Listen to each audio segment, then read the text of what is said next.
So this today is the 100th episode of Lead, Love, Profit, Play. And I started this podcast,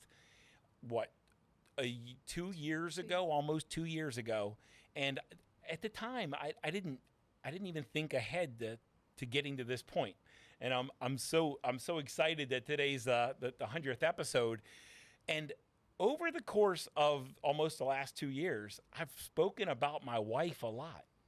And her name is Angie, and I just want to prove that she does exist. So today on this episode, I want to take everything that we've talked about my wife and about my relationship and our relationship and about the transition and going from the verge of divorce and in addiction and in chaos and turmoil, getting from that place to this place where she's my partner. She's my greatest ally. She's my best friend. She's the love of my life. I'm so indebted to her on a daily basis for just putting up with me, but also she's my greatest source of inspiration and my greatest source of just the ability to really show up. And in today's episode, how about this? When I go to speak at different places, I tell our story, but sometimes people say, hey, I want to hear it from her perspective. So that is what we're here to do. I want you to hear everything, and I want you to hear our story and her story from her mouth and from her perspective, and we can have an awesome discussion. And so, guys, welcome my wife, Angie Kitko, and in the flesh. Yes, I do exist.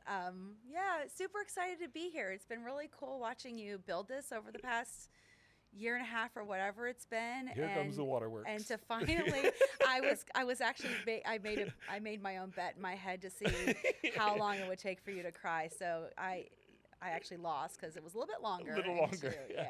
My eyes are already teared up. But yeah, no, it's super cool. It's nice to be here and to be a part of what you've been doing for the past year and a half, 2 years or whatever. And it's, super proud of you and watching the perseverance, the dedication has been really cool. And it's nice to hear my voice for once. I spend 24 hours a day listening to your voice, and it's nice to hear mine. So that's exciting. And yeah, I get asked quite frequently, my side of the story, and people reach out to me and ask how we make this work and how we got from where we were to where we are. And so it is exciting to be able to be here to share a little bit about that today. Yeah. Oh, it's so cool. What's the thing that you're looking forward to the most in today's little discussion? I'm looking forward to getting some of our, not the growth and the things that contributed to the growth, out to other people to finally help other relationships get to where we are, because we have something that's so rare and so I agree. And we're not perfect, No. and by any stretch of the imagination. So I never want to lay that framework, because we get into tiffs just like most people. Sure. But I think it's the way that we handle it, and we know the solid foundation that we have. We had this rubble that we rebuilt our lives from, and we've created this rock solid foundation to where we know that this is unshakable. So helping others see what it is that we have done to get us here, and building more relationships like ours, because everyone deserves to experience what we have, and the majority of the population is not. They're living in what they've been programmed to believe, with the naggy wife, the old lady, and those sorts of things. No, it's beautiful. And look, going back to, we have a mastermind, and it's an awesome mastermind. But when we started this, Angie said, I want as many couples in the mastermind as possible, so we can help people build these solid relationships. And our relationship looks nothing like, and sometimes when I explain what our relationship is like to people, like they give me cross-eyes, because they can't understand how to live in that type of dynamic. We've been so programmed and scripted to see relationships from manipulation and coercion, and if I can just get you to do this thing that I want you to do so I can feel okay, and happy wife, happy life, which is absolute fucking garbage. That's not living in a relationship. That's being in a manipulationship. Angie coined that term. That's not a relationship. That's a manipulationship. And she coined that term, and it's a beautiful, beautiful way to look at it. When you're trying to, when you're showing up to literally just try to get the other person to meet your needs and do what you want and to make you feel some way and to fill up your tank, when you're the point and the existence of your relationship is for you to extract what you need out of another person, and then you guilt and shame or threaten or blame or in any way, shape, or form, that's coercion, and that's a manipulationship. And I think that's a great place to start with the content. Yeah, that could be a whole episode itself, and that goes back to seeing things, especially on social media, where especially from the female side, where it's expected that you're to read my mind. There was that meme that, gets me really fired up. The one, if I have to ask you to buy me flowers, I don't want the flowers anymore, because then it's not coming from you. It's coming like, be a fucking adult. Ask for what you want for. I can't get behind that. I can't understand it. So that's a whole episode in itself, because if you're expecting someone to read your mind, you're setting not just yourself up for disappointment and failure. You're setting the other person can't win. There's no way. The other person cannot win. If I really want flowers. Let me see if I can telepathically make you go buy me flowers. And then, you didn't get that message? Well, shit, now I'm punishing you for the next 3 weeks. And I think the biggest part of that is just the target constantly moves, right? And our guesses are supposed to move with the target that we can't see.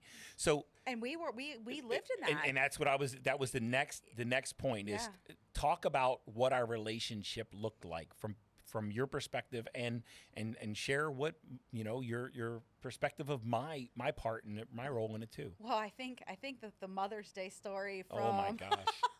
That's what a train wreck of a day. Oh man, that was probably maybe I was before. It was probably 2006 to 2008, somewhere in that.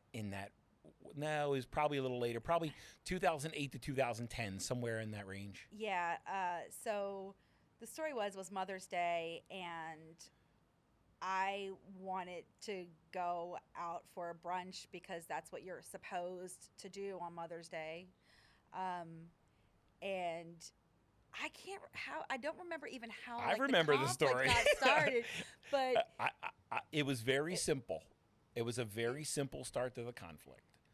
I said, we're going to take you out to breakfast or lunch. And then I said no, because you're doing it out of obligation. So I don't want to go because you're only doing it out of obligation. And I said, we're not doing it out. And it was me and my two girls, and we literally wanted to take Angie out to breakfast or lunch.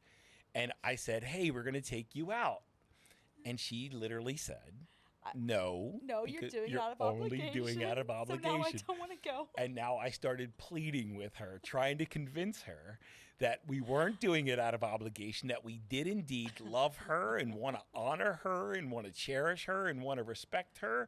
And she fought and literally just said no for about an hour. And then I said, well, I guess we won't go. And then I got pissed because I did want to go, but it was. And so when we talk about moving the target, I mean, we lived that, and I can.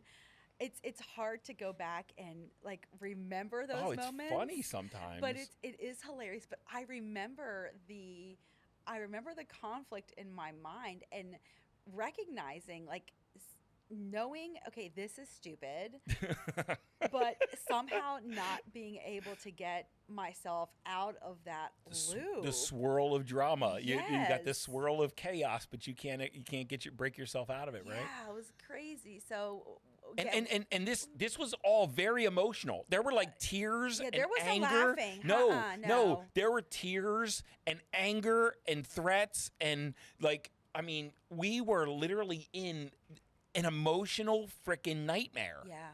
It wasn't just, neutral toned. There was volume, there was anger, there was lots of crying, there was screaming, there were threats. There was probably divorce threats. There was probably a slamming door. There was probably back then there were always divorce. Our girls grew up in an environment where there were constant divorce threats and constant violence and mental abuse and and emotional abuse, both ways, not just one way, both ways. And men, you can be mentally and emotionally abused by your spouse, absolutely. And we don't want to acknowledge that, where when there's a moving target and we don't have a chance, that's mental and emotional abuse. That's manipulation. There's no way for us to succeed in that relationship. And when anyone, either person, doesn't take full ownership and responsibility, that I am setting expectations that the other person can't possibly meet because I'm not being honest with them about what I really want. Right. Yeah. No, that was a wild day. It was. Yeah. It was, and that wasn't the only. I mean, that was quite common. It was quite common. It really was, and just getting to the point now where I think understanding, and you and I were talking about this morning, is understanding that I can't be responsible for your happiness, and you can't be responsible for mine. Yeah. And it goes back to, you're a grown ass adult.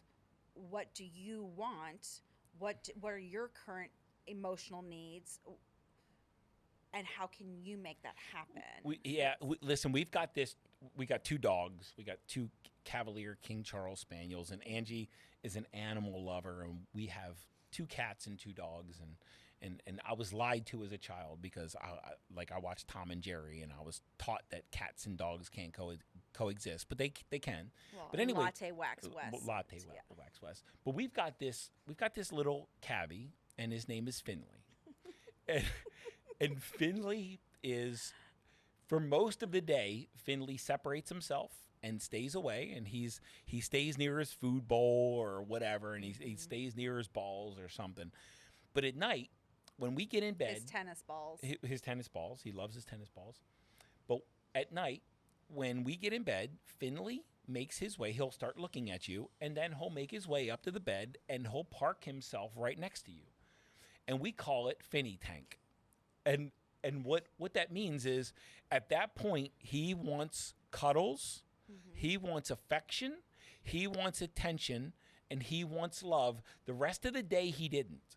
But when he's ready, but he has an emotional need. When he has that need, he walks his ass up and sits next to us and lets us know what he needs. And then when he's done, he gets up and goes down to the bottom of the bed. And he doesn't sit at the bottom of the bed and try to get us to read his mind that he wants us to give him affection. And then get pissed at us when we don't give it to him. When we don't guess, right? When we don't guess right. Now, I'm gonna tell it from my side, right? So we've got that story, the Mother's Day story, but there was always had this idea of being married to a porn star. Okay. And there were fantasies and visuals in my mind that when I was in bed sometimes or in the middle of the day, I would start to play this fantasy out in my head that you were going to, make the first move or initiate. And when you didn't, I would literally start to see myself, the resentment and the anger increase.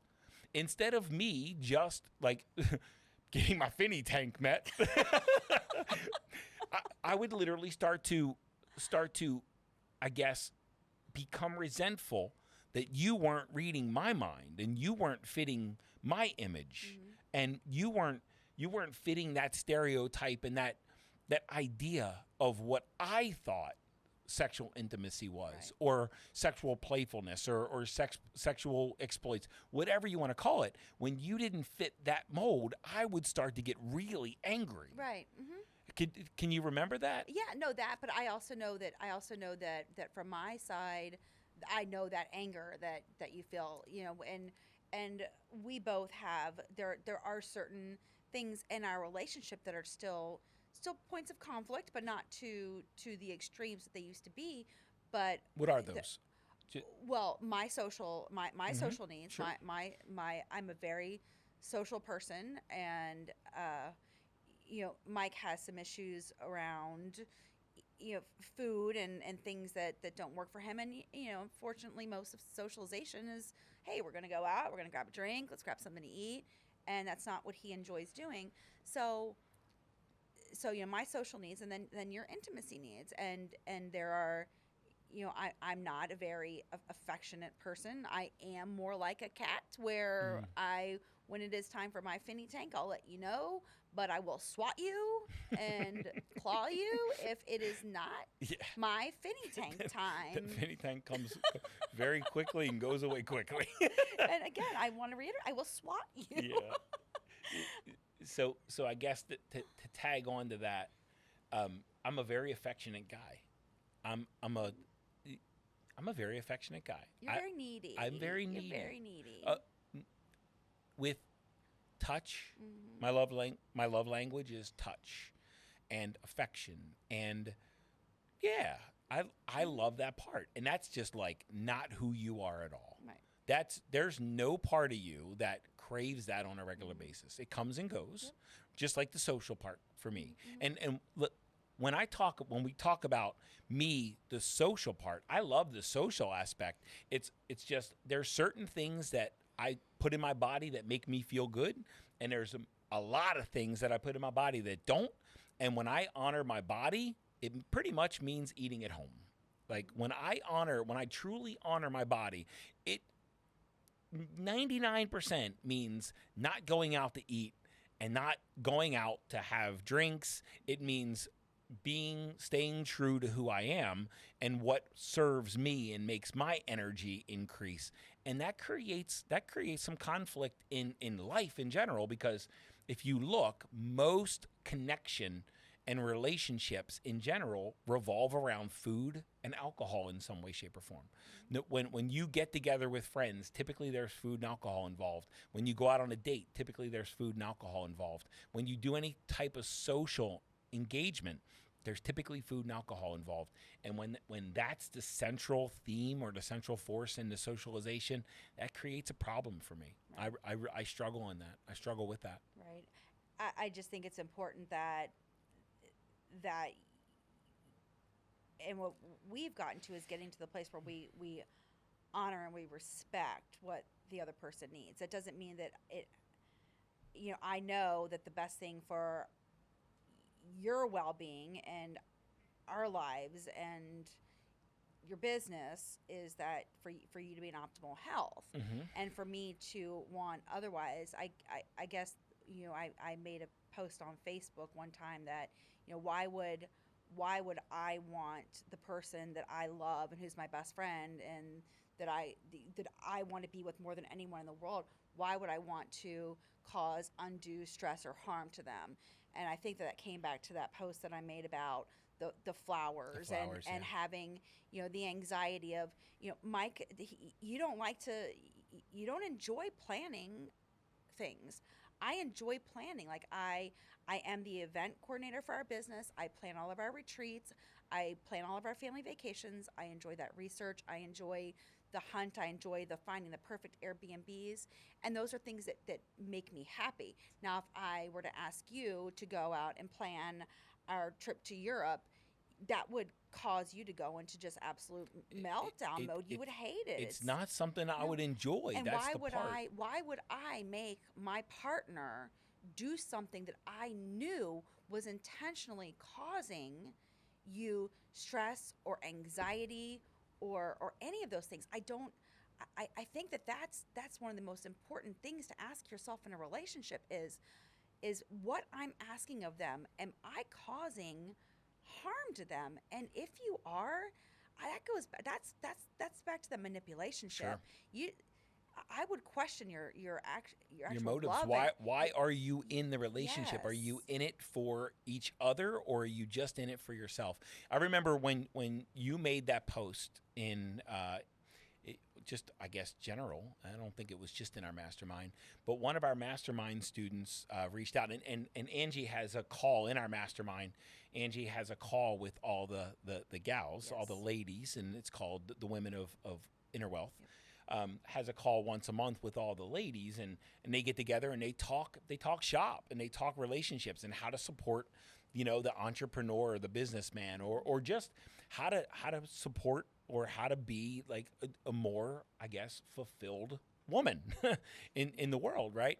But I remember when you made that post, and there was one of the ladies of Inner Wealth, that the women of Inner Wealth, Yes. that said, "Oh my I God, get it I've now. never seen things from that perspective." Yeah. And I guess going back to what she was saying is, if Angie wants a date night, now I don't love planning. I would rather sit home than plan. Angie loves planning, and she loves the socialization. And if you leave it to me, instead of me planning, we're gonna sit home.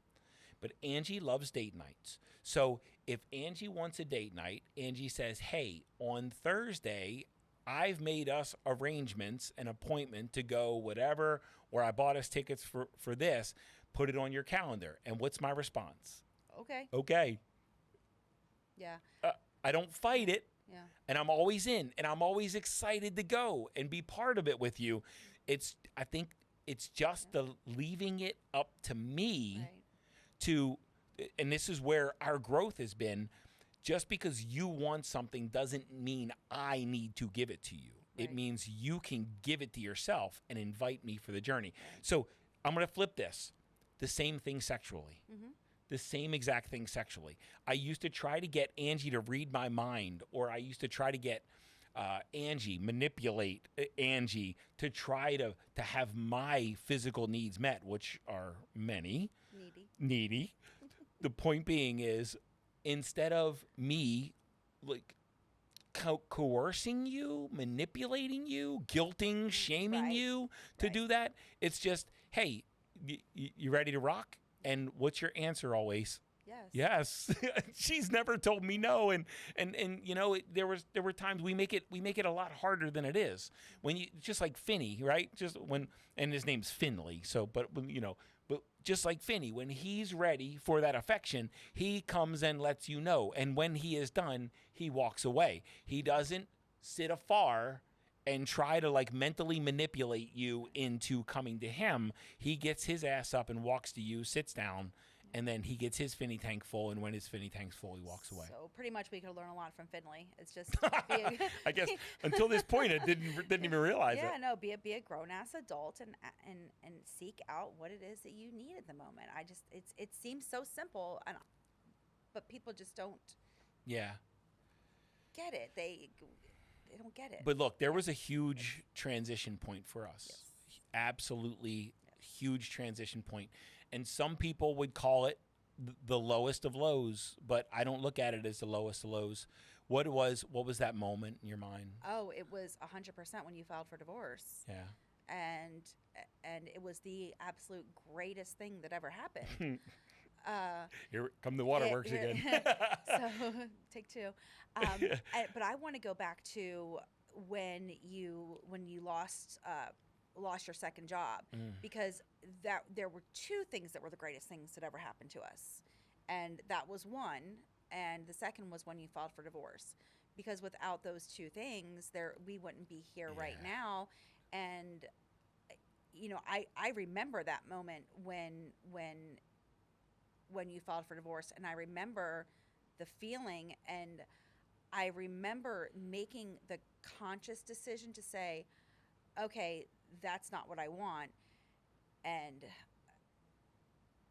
But I can't go, like, now I can look back and see the subconscious piece of it. So going back to that, a couple of things happened in that moment. And one was, I knew you had started talking about you were not going back to work for anyone else. You were very clear about that after that second firing, and full disclosure, I freaked the fuck out about when you said, I'm not going to work for anyone again. I'm building my own business. I went into panic mode. No, you go to work. You work Monday through Friday, 9 to 5. We get 3 weeks vacation, 401k, insurance. That's how life is. This is what we do. But you were very determined, and that first iteration of business building was a fun story, but They've all been fun in they some they way. have been but- fun. They really have been fun. But I saw that determination, and you didn't give in to me saying, no, you have to go to work. Like, this is what we need. This is what life looks like. This is what the American dream is. And I think in that moment, looking back now, I didn't see it, but in that moment, it was, you started standing up to me. And that's something you didn't do in the past. I would make an attack, I would make a dig, I would point something out, and you would give in to my demands.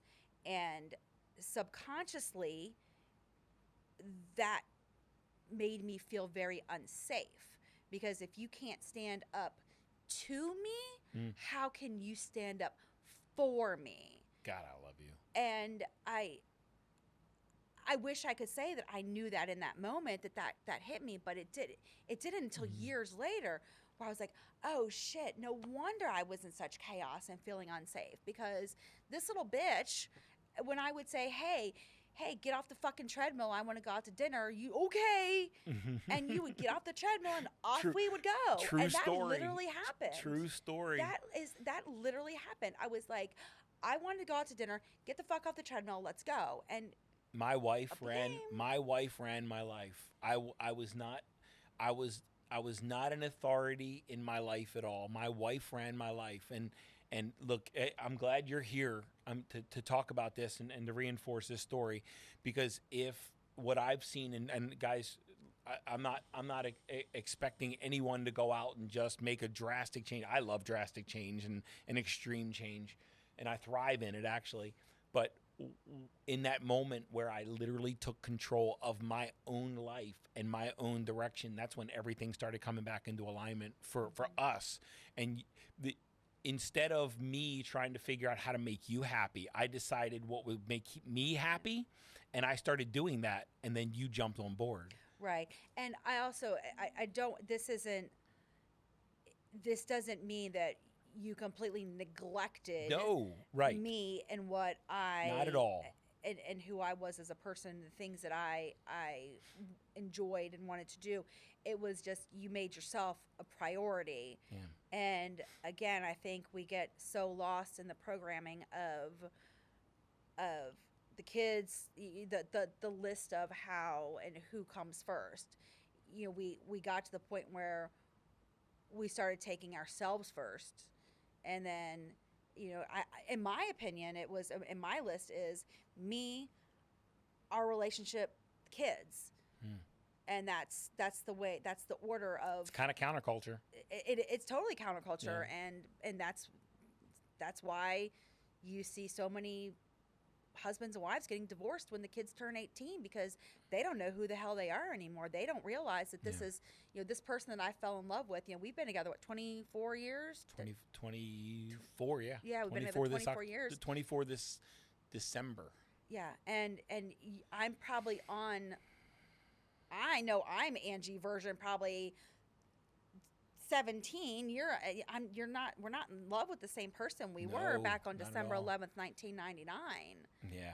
At all. And I think there you go. There's a whole nother episode too. Do you fall in love with the journey, or do you fall in love with the current character? Yeah.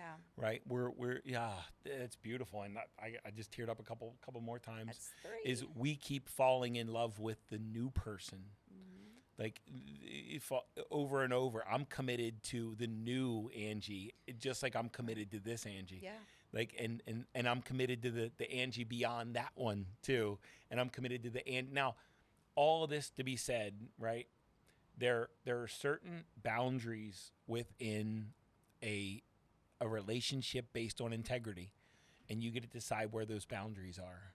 And as long as you're playing within those boundaries, right? So, of course, there's been infidelity in our relationship. So both ways, we've overcome that, and we've kind of like, I don't know, healed or resolved through that. And there was a time where when the pain was still raw, and one of us would attack, the other one would say, that shit's in the past. When are you going to let it go? Yeah. Not start to defend or whatever. It's just literally, hey, it's yours to drop. Right. It's not mine. Yeah. It's yours to drop. This Yeah. shit happened. It's done. It's not who I am anymore. We've put our relationship back into the integrity box, and we're committed to stay there. Now, everything else about the personality and character and likes, dislikes, choices that, that's within the boundaries of that healthy relationship, that committed relationship, fair game. Yeah. And I think, conditions versus standards. I knew you were going to say that. Conditions versus standards, right? That's so backing up that's something else that we have that. Unpack that. Unpack that. What the conditions versus standards? standards? Unpack it. Man, so what's a condition and what's a standard? A condition. Okay. So another Facebook post that drives me crazy is the one where the divorce talks about this guy and girl getting divorced because he didn't put the glass in the sink or something ridiculous like that. And we had to go through, we both have like little nuances on a daily basis. Everyone just like every couple. Everyone does. And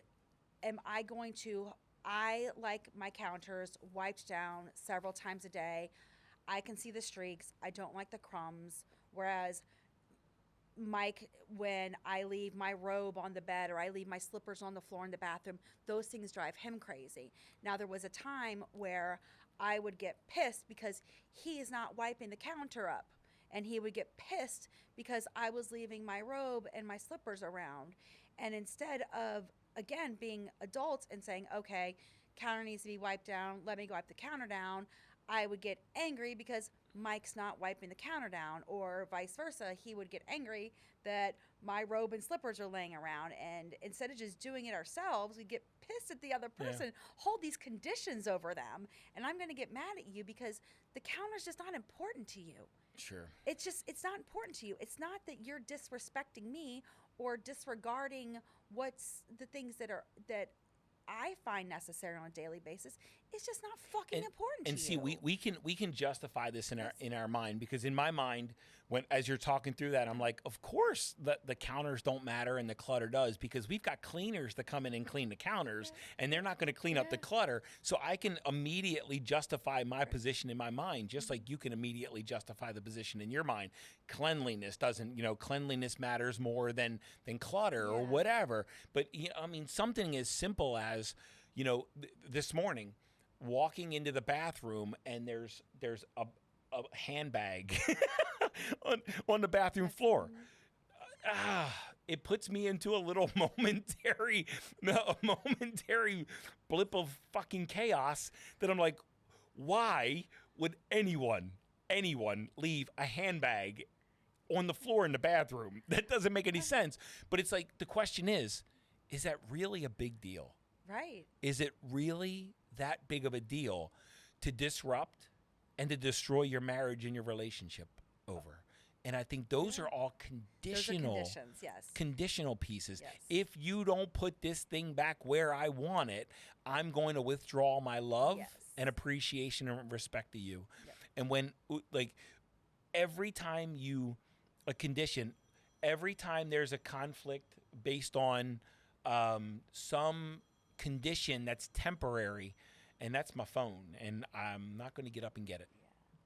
So every time there's a conflict based on something that's so temporary and so meaningless that it takes away from the love and the connection and the bond, and it distracts you, it's adding no value. And this is where the manipulationship comes in, because what we're taught, what I've been taught, right, what I saw growing up, is it was my job to get you to do things exactly the way I want them, and it was your job to do the same. And there's no harmony in that whatsoever. No, and but now the standards piece, that's what the one thing that we've talked about is, standards are, these are the non-negotiables, right?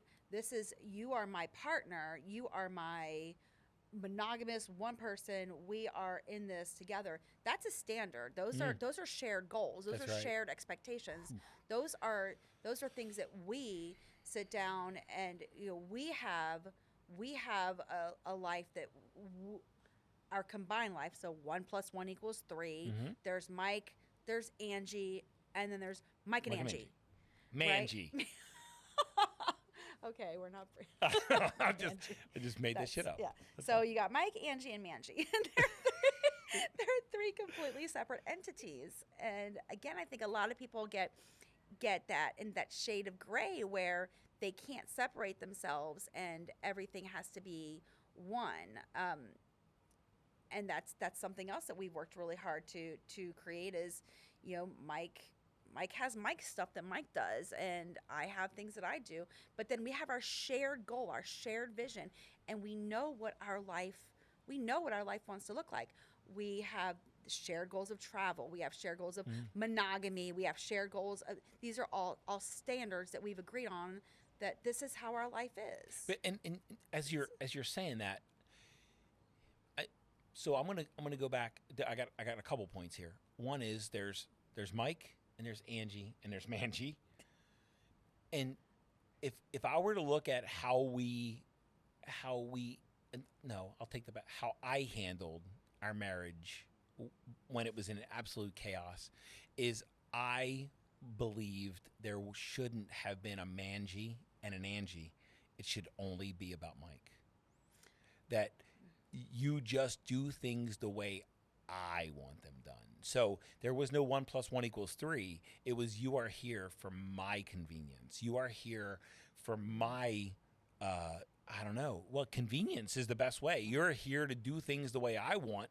And this is why we guilt and shame people to get them to be who we want them to be, because we're self-serving, and we're just trying to get them to fill up whatever it is that we're missing inside of ourselves.